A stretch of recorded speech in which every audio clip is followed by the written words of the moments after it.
And welcome back to the channel. In today's video we will take a look at a BeadBuster XB-550 heavy duty. Why are we doing that? So there are two reasons for me trying this one out. One reason is I want to install TPMS sensors, tire pressure monitoring sensors, into wheels. And not just any wheels, it's 285, 70s or 17 wheels I believe. And those wheels should go or might go on the Jeep at one point. But I bought them used, so they come without any TPMS, so I want to install them.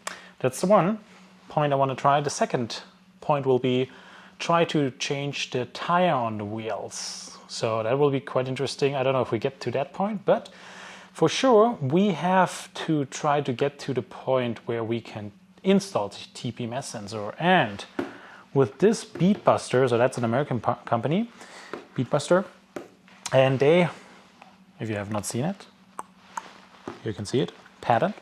They invented this really cool tool because, you know, there are online some really funny videos. I will also put a link in the description below where you can actually see people using cars to check up tires and try to break the bead and stuff like that. Because the important thing that you can access or take off a tire is actually to break the bead, how they seat it. And when there's air pressure in it, they just push against the sidewalls of the tire, or the sidewalls push against the rim, and that's how they seat it. And that's when you hear a pop sometimes, the first time putting a tire on a wheel, on the rim, and then it's just popping in place. So anyway, what we're doing in this video, I just told you we would want to test this BeadBuster today. They also sent this pretty cool t-shirt, which thank you again, I will be able to use and wear for sure. I also got some gloves here in this package, and they did send some tire levers, 1, 2, 3 in total. So I hope they will help during the process. So for me it's the first time. I can't promise that it will be successful, but we'll give it a try. Here we do have the tire levers, and then with the BeadBuster itself. Great to see, work less, ride more. Why not? The BeadBuster itself, there is this piece, there is this heavy duty bolt, which is I believe a 5/16. Whoop, this one. So we will need a socket, ideally a socket I would say, because you want to use an impact. If possible with this, you can also use just a socket, a wrench if you only have that. But I would recommend definitely having the proper tools. That means I have to loosen this one really quick. And also give you those little quick guide instructions here. And I would highly recommend either you follow this video or you follow online their instructions, what they have. And there is an owner's manual, version 1.4, what they claim here. So I'll go through that, make sure nothing changed, but I also looked online already. The first thing we need to do is assemble the unit. And I think it's most important that we do it correct. And that means, for what I can see here, we need to take out here this wing nut, which holds this in place. Take the little bolt out, and then we have this part which pushes against the rim. This is plastic, and you see one side has a screw in it. So you do not want to have the screw pointing towards your rim, you want to have the other side. When you look correct, then we have to slide it in. Let me undo this one first, as much as we can. There's a good amount of lubrication on it, by the way, so you want to maybe wear already gloves at the beginning. Anyway, so this one slides into here. Now you just have to make sure that you use the bolt you just took out, put it back in, connect it on the other side with the wing nut. And it's supposed to slide around a little bit, but you want to have it good and tight, so we'll take what is that? A hex, and tighten it down. It looks like a 4mm on this side, so I'll hold it and I'll tighten the wing nut. There we go. It's good and tight. That's one step. And the next / last step is also very well lubricated, where you want to just screw in here. Do the hand tightening process first. And if you want to, you can use a 5/16 just to get it in with an impact really. And then you see already something's happening down here. And that's correct. And that's actually the mechanism which we'll use here. So, to make it very easy and simple, and I think actually they have a good picture also here. I'll show you step by step how I will do it and what I read about it and how it should be used hopefully without damaging the rim. We will see if that works out. So far, all the videos I've seen, they were straightforward, they were pretty well made. And I would say I'll get the tire up here and then we'll start here. All right, the very first thing we need to do. Locate the valve stem, which is here for me. I'm using this, which is funny, park tool for bikes, which the smaller side, which can just screw in and screw out the valve stem. First thing you need to do is actually try to let air out as much as you can. When you can push it, when you have something else to let it release the air. At one point you can use the tool what I'm using here. I also went ahead because I thought, oh, I might need it. I ordered this little package, link in the description below, for $9 or something, which comes with a little handy kind of a screwdriver, which should fit right in here. So you can use that as well. Since I have this little handy tool, I will use it. When releasing this one or turning it, make sure there might be pressure still and air in the tire. It doesn't pop out on you, so be careful with that. I know I did release all the air already because I wanted to see if I have all the tools I need. And then you can just pull it out all the way at the end and don't lose it unless you have replacements for it. By the way, this package I just showed you, it does come with all accessories needed, so that's good. So those tires I bought, they're not coming with any TPMS sensor, that's what they said, so that's why I want to get there. And now, when we released all the air, we can continue. Let me give you an overview. There we go. Yep, down there you can already see, whoop, nope, there. I might have a new tire which we can put on, if it works. Since I haven't done that yet, we'll give it a try. All right, so I will be using my Ryobi impact gun with a 5/16. And this tool we want to use now, and ideally we put it in, so this part goes into one of those spots where it can touch actually the rim. So let me turn it a little tiny bit. And now it means we want to place it in here, and important, this part here, this should go in between the tire, the rubber, and the rim. That's what we need to do first, and you need to push it in a little bit underneath. And then I hope you can see that here this part is a little looser. Go here. You really need to a little force. You need to be strong for that. And when it's there, you can feel and see that it's underneath, so that's good. And then we need to tighten this bolt here. So I'll do it now without talking because it is a little more work. And then it's starting to get seated here, which is great already, I can tell.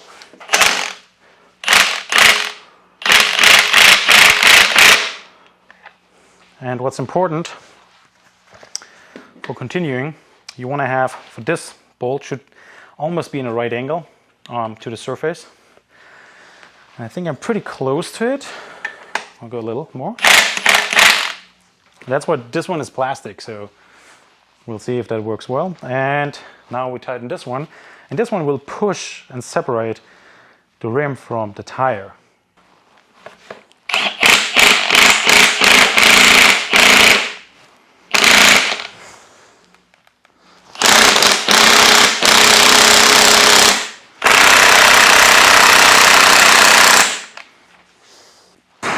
I had to reseat it again because it was slipping a little bit. So I scratched here on this side. I think I didn't push it in enough, so it came out. So I did tighten this bolt further this time. And let me show you one thing, what happened here. With using or pushing down this bolt, it's actually pushing down here, right at the wired part of the tire. It's pushing down the tire entirely.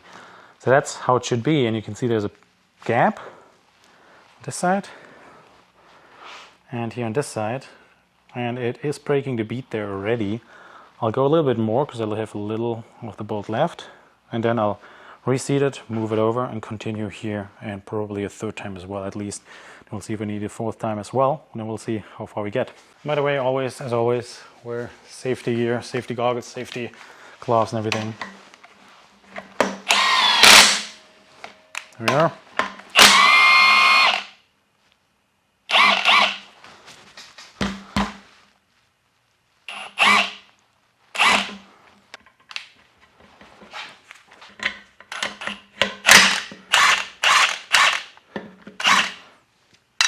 There we are.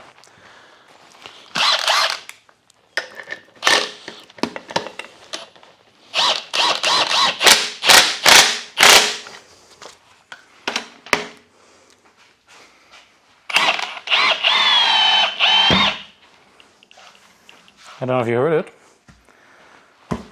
but it looks like 2 times, and the bead just popped on the front, so that's good.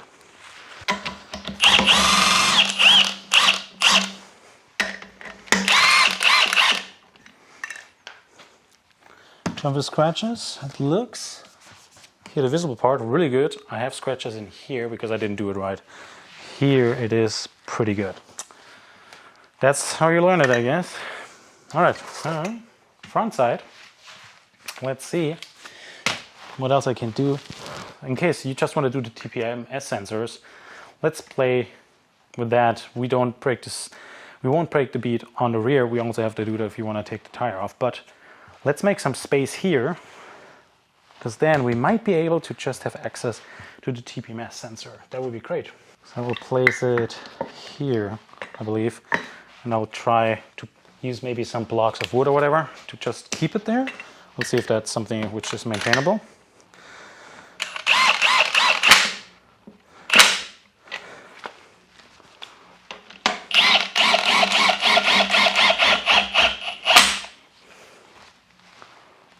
And while I'm doing that, I hope you can see that. I hope it makes sense.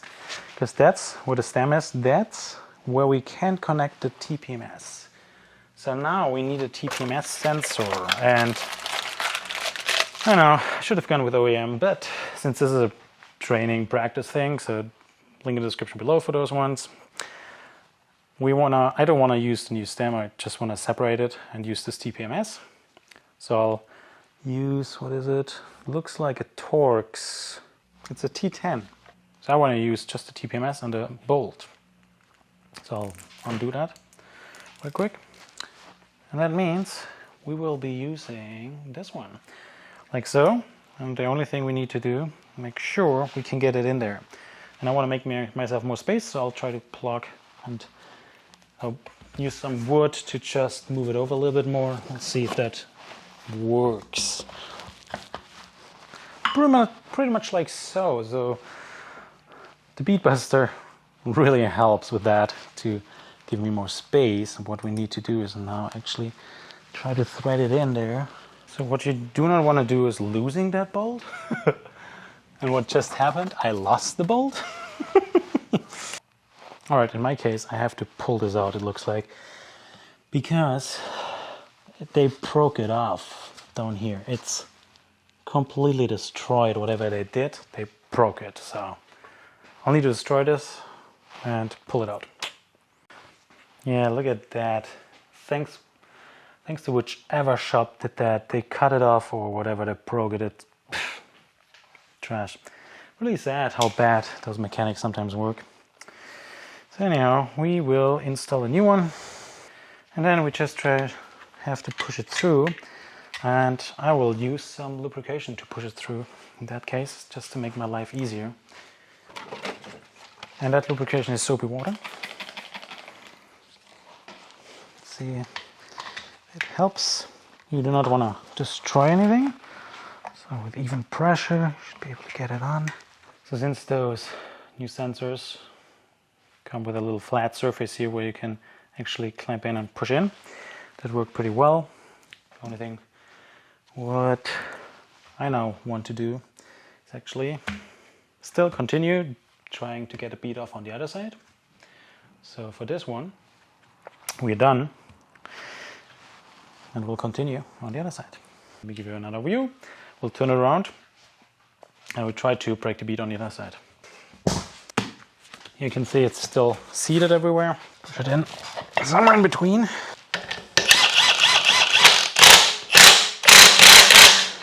Let's see. Not sure if that doesn't look seated well.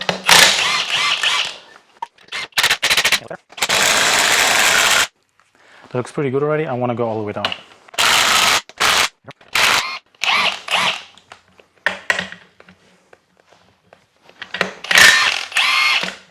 Try here on the opposite side again.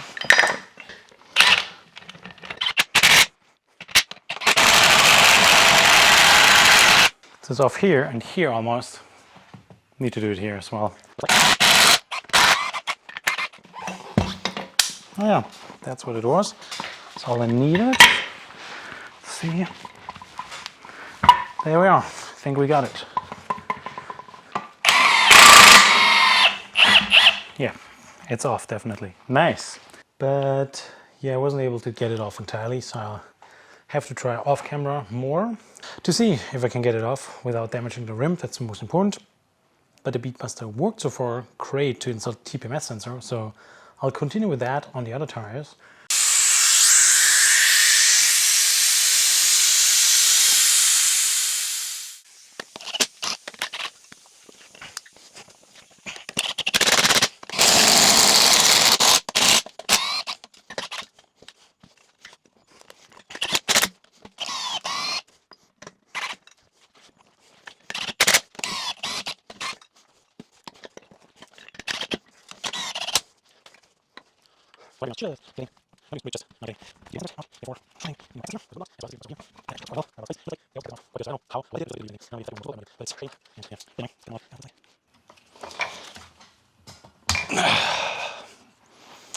Here we are. We call it soapy water. And I did tighten this already because there's blue Loctite on it. I didn't mention it once I bought. And then I'll just try to push them in here. Come all the way in. There we go. And they are seated.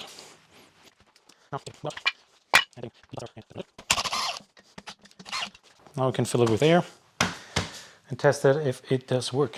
All right, let's fill it with air. See if it works. I had to push it in here from the top a little bit. And now we have to wait until the bead pops in place. It's coming in already. There we go. We are at 8 PSI right now. So I'll leave it there. Well, I mean, you get the idea with the BeadBuster. It's honestly a fairly simple tool and it's really effective. What I noticed here, I got the red color off here already. I think you can see it. That's the only thing what happened to me. So I have to be careful when stuffing it in here between the rim and the tire itself. But everything else really works great. At least for TPMS sensor, I still have to work on, wait, where is it? I still have to work on that one over there. So we'll see if I can get it even completely off. They also included some BeadBuster loop, tire loop, which I have not used yet. Maybe that's my mistake, so I should use that. And every time when you take off a bead here, also spray it with soapy water. Might make things easier. Well, anyways, for this video so far, that's pretty much all. That's all I wanted to do for now, but there might be follow-up when I get to the tire, when I have a good technique and whatnot. But this one works pretty well and it's pretty solid. What's definitely recommended in my opinion is an impact gun. Without that, it takes longer. But with an impact gun, it's really quick. 3 spots usually, and then it's popped off. Really amazing. No, that's cool. I'll keep you posted on that one. But for now, I'll enjoy the other 3 tires I have to go through because it's for the Jeep, so there are 5. Because this car has 5 tires. Weird, right? Anyways, in terms of getting the tire off, you can see I'm really sweaty. I tried a lot. So thanks for watching. I hope you enjoyed the video. If you have any questions, let me know. Cheers!